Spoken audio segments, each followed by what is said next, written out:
میرے ابو اپنے علاقے کے ایک بہت مانے تانے پہلوان تھے، اسی لیے سارے گاؤں کے لوگ ان کی بہت عزت کرتے تھے۔ وہ اپنی طاقت کا کبھی ناجائز فائدہ نہ اٹھاتے تھے۔ ان میں بہت زیادہ عاجزی تھی۔ میں اپنے ماں باپ کی اکلوتی بیٹی تھی۔ میرے ماں باپ نے مجھے بہت نازوں سے پالا، میری ہر خواہش پوری کی۔ گاؤں میں رہتے ہوئے بھی انہوں نے میری پڑھائی مکمل کروائی۔ میں نے بھی اپنے ماں باپ کی عزت کو کبھی ٹھیس نہ پہنچائی، بلکہ پڑھ لکھ کر اپنے ماں باپ کا سر فخر سے بلند کیا۔ لیکن میرے ابو کی زندگی میں ایک بیٹے کی کمی ہمیشہ رہی۔ ان کی بہت خواہش تھی کہ اللہ ان کو ایک بیٹے سے نوازتا۔ اگر ان کا کوئی بیٹا ہوتا تو اسے ضرور پہلوان بناتے۔ یہ حسرت ان کے دل میں بیٹھ گئی تھی۔ انہوں نے کبھی ایسے اظہار نہیں کیا تھا، لیکن میں ان کے بہت قریب تھی اور ان کے دل کی ہر بات سے واقف تھی۔ میری پڑھائی مکمل ہوئی۔ میری جیسے ہی پڑھائی مکمل ہوئی، میری شادی کے لیے انہوں نے ایک پہلوان داماد کی تلاش شروع کر دی۔ انہوں نے سوچا ہوگا کہ داماد بھی تو بیٹا ہی ہوتا ہے، بس وہ اپنی خواہش کی تکمیل اس طرح سے پوری کرنا چاہتے تھے۔ میرا دل بالکل نہیں مان رہا تھا، لیکن ابو کی خواہش کے آگے میں نے سر جھکا دیا۔ آخر کار ابو کو ایک زمیندار پہلوان، لمبا، اونچا اور خوبصورت لڑکا مل گیا۔ وہ اپنی خوبصورت بیٹی کے لیے اس پہلوان زمیندار کا انتخاب کر چکے تھے اور بہت خوش تھے۔ میری ماں بہت سادہ مزاج طبیعت کی تھیں۔ صبر ان کی طبیعت میں کوٹ کوٹ کر بھرا تھا۔ وہ ابو کے ہر فیصلے میں ان کا ساتھ دیتی تھی۔ آخر کار دھوم دھام سے میری شادی ہوئی اور میں بیاہ کر اپنے سسرال پہنچ گئی۔ ابھی ہفتہ بھی نہ گزرا تھا کہ پہلوان داماد نے مجھے مار پیٹ کر گھر سے نکال دیا اور کہا اسے تو گھر کا کوئی کام نہیں آتا۔ ابو کا دل بہت رنجیدہ ہوا، مگر کسی کو کچھ نہ کہہ سکے کہ فضول میں تماشا بنے گا۔ ابو نے امی کو کہا کہ ہم نے اپنی بیٹی کو بہت ناز سے پالا ہے، کوئی کام نہیں سکھایا، تم ایسا کرو اسے سارے کام سکھاؤ۔ ماں نے صبر کا سانس بھرا اور اپنی بیٹی کو سارے گھر کے کام سکھائے، جھاڑو دینا، برتن دھونے، کپڑے دھونے، کھانا بنانا۔ اور اب ماں باپ دونوں مطمئن تھے کہ ہم نے اپنی بیٹی کو سب کچھ سکھا دیا ہے، اب کوئی لڑائی جھگڑا نہیں ہوگا۔ امی ابو نے مجھے بھی سمجھایا اور پہلوان داماد کو بلا کر اس سے بھی معافی مانگی اور اسے بتایا کہ اب ہماری بیٹی کی طرف سے تمہیں کوئی تکلیف نہیں ہوگی، اور مجھے پھر ایک بار دعاؤں کے ساتھ رخصت کر دیا گیا۔ ابھی کچھ دن ہی گزرے کہ ابو کے پہلوان داماد نے مجھے اتنا مارا کہ نیل نیل کر دیا اور مجھے پھر گھر سے باہر نکال دیا۔ ابو امی کو کہا کہ اسے تو کھیتوں میں کام کرنا ہی نہیں آتا، گائیں اور بھینسوں کا دودھ دھونا تک نہیں آتا۔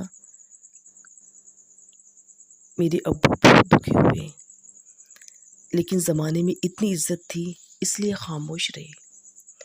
اب کی بار میرے کسان باپ نے مجھے کھیتی باڑی کے کام بھی سکھا دیے اور ایک بار بھی داماد سے معافی مانگی اور مجھے ہی سمجھایا اور دعائیں دے کر خود رخصت کر دیا۔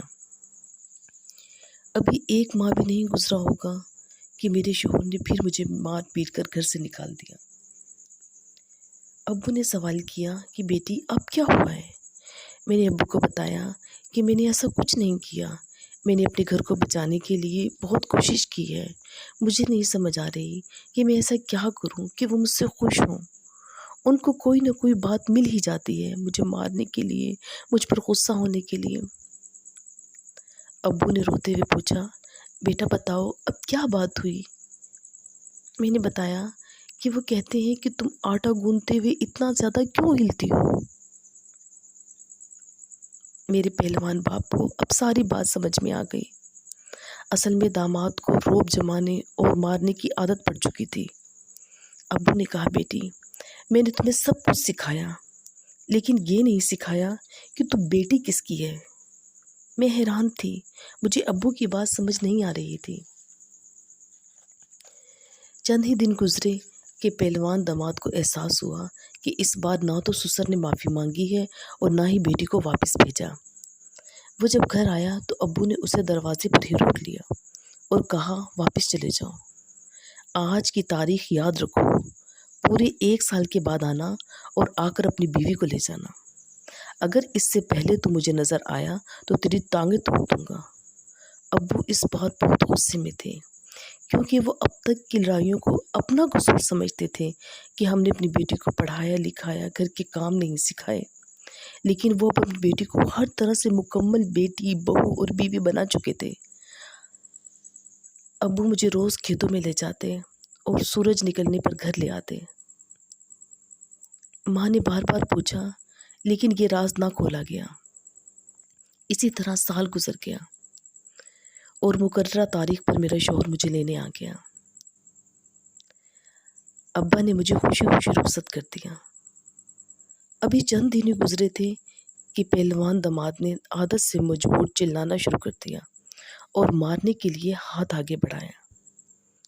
تو اس بار ایک پہلوان کی بیٹی نے منجے ہوئے پہلوان کی طرح شوہر کو بازو سے اٹھا کر زمین پر پٹخ دیا اور کہا، تو جانتا ہے میں بیٹی کس کی ہوں؟ وہ سمجھ گیا کہ اب کی بار 1 سال میں باپ نے بیٹی کو کیا سکھا کر بھیجا ہے، اور اس کے بعد پہلوان داماد نے دوبارہ کبھی مجھ پر ہاتھ نہیں اٹھایا اور نہ ہی اونچی آواز میں بات کی۔ ایک باپ نے بیٹی کو کیا سکھایا آپ یہ جان چکے ہوں گے۔